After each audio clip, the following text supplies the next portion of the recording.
Well, hello. So today we're going to speak about Hollywood pedophilia propaganda and what's happening now in this particular climate. And I'm going to speak about this movie called Call Me by Your Name that I've heard about, have not seen it, but I know enough to make a reasonable judgment not to want to see it. And I encourage you not to see it. So this particular movie talks about a relationship between an older man and a younger man, the younger man being a 17-year-old kid, teenager. It's set in Italy, I believe, and now I don't really have a problem with that story being told. I really don't. I don't have the problem in the way that the movie is told. When you put in a graphic sex scene, that's when it totally goes awry.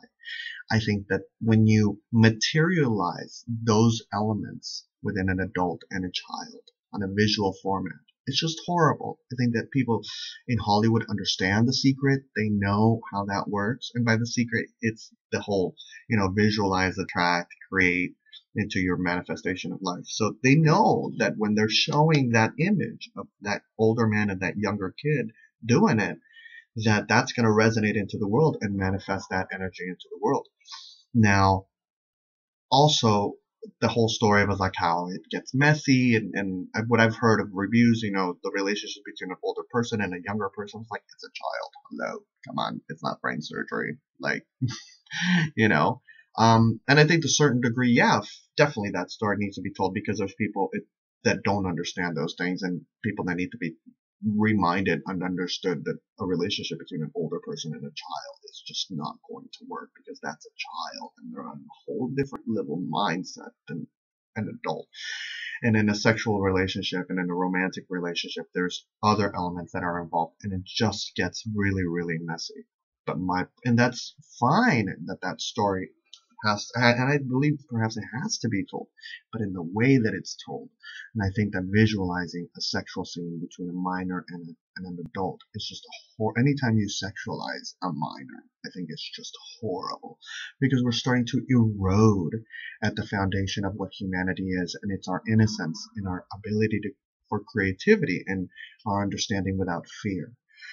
So that's why it's painful, and I'm not going to go see it, and I encourage you to consider not going to go see it and take a stand against these particular elements. So what do you think? Do you agree? Do you disagree? I want to wish you all, especially with let's keep going, especially with the climate of the whole Kevin Spacey situation and the whole, if you haven't seen the documentary An Open Secret, I encourage you to watch the documentary An Open Secret, and I just feel that those are my thoughts in the particular elements. What do you think? Do you agree? Do you disagree? Do you think that Hollywood should just make a line and say, you know what, if you're under 21, we're not going to show you nude doing it. How about that? In order for the sake of humanity or sake of our innocence. And Hollywood be like, what? Be like, no, do it now. I said it, so you need to do it right now. Make that line, no one under 21. If you're not under 21, no sex scenes. How about that? Do you agree? Do you disagree? I want to wish you all a wonderful, wonderful, wonderful eternity.